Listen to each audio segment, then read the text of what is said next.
আজকে আমি বানাবো দুধ সাবুর শরবত। আমি দুধটাকে ফুটিয়ে নেব।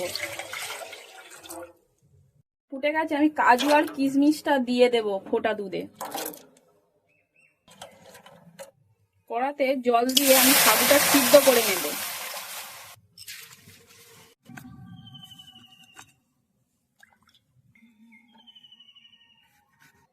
এইভাবে চৌকো চৌকো করে সব ফলগুলো আমি কেটে নেব।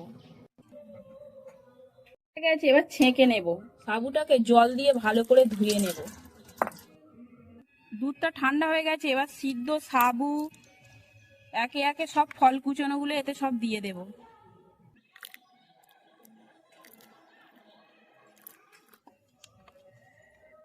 এইভাবে একটা চামচের সাহায্যে এবার ঘেঁটে নেব। ঘেঁটে নিলেই আমাদের দুধ সাবু একেবারে রেডি।